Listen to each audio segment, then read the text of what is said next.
Diet തുടങ്ങണ. ശരിയാ, ഞാൻ കുറച്ചാളായിട്ട് വിചാരിക്കുക ഡയറ്റ് തുടങ്ങണം. നിനക്കെന്തിനടാ ഡയറ്റ്? നിനക്കൊക്കെ ഒരു വിചാരമുണ്ട്, ഈ തടി ഇളവന്മാര് മാത്രം ചെയ്യണ പരിപാടിയാണ് ഈ ഡയറ്റ്. നല്ല ഭക്ഷണം കഴിക്കണ പേരാണ് ഡയറ്റ്. ബെസ്റ്റ്.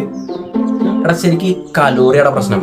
നമ്മൾ കഴിക്കണ 2 സ്പൂൺ ഐസ്ക്രീമിനേക്കാളും കലോറി കുറവാണ് ഇത്ര പോന്ന വാട്ടർമെലാണ്. അച്യുതമേനോന്ന് കേട്ടിട്ടുണ്ട്. ഏതി വാട്ടർമേനോൻ?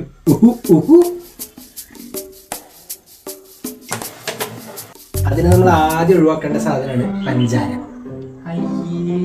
പഞ്ചാരയായി ചെറിയ പിള്ളേരെ പോലെ പഞ്ചാര ഷുഗർ അത് മതി.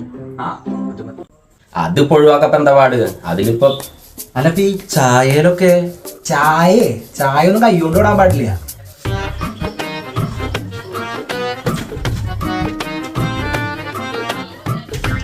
ചായയില്ലെങ്കിൽ ഞാനും ഇല്ലാട്ടാ. തുറക്കടാ, നമുക്ക് പരിഹാരം ഉണ്ടാക്കാം. നമുക്ക് ചായ കുടിച്ചിട്ടുള്ള ഡയറ്റ് മതി. നീ തുറക്ക്.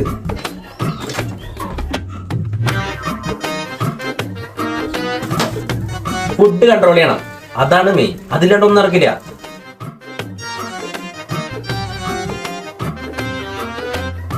പ്രത്യേകിച്ച് വറുത്തത് പൊരിച്ചത് മറ്റേ ഡയറ്റ് ചെയ്യാൻ വേണ്ടി ശബ്ദം എടുത്ത മനസ്സാണ് ഞങ്ങളുടേത്. ഞങ്ങളെ തോപ്പിക്കാനാവില്ല.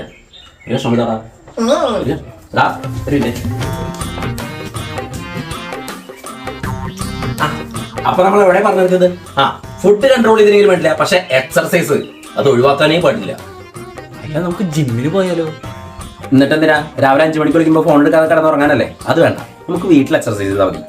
രാവിലെ ഒരു 50 പുഷപ്പ്, ഒരു 50 പുള്ളപ്പ്, ഒരു 2 കിലോമീറ്റർ ഓട്ടം. മേലനങ്ങിട്ടുള്ള പരിപാടിക്കൊന്നും ഞാനില്ല കേട്ടാ. എനിക്ക് വേർപ്പിന്റെ സുഖമുള്ളതാണ്.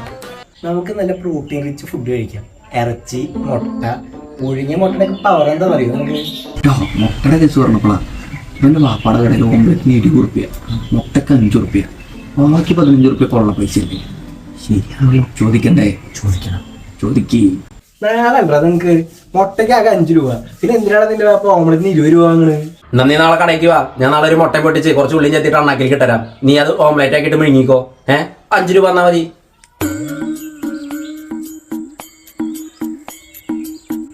ഒരുത്തിന് എക്സർസൈസ് പറ്റില്ല, ഒരുത്തിന് ഡയറ്റ് പറ്റില്ല.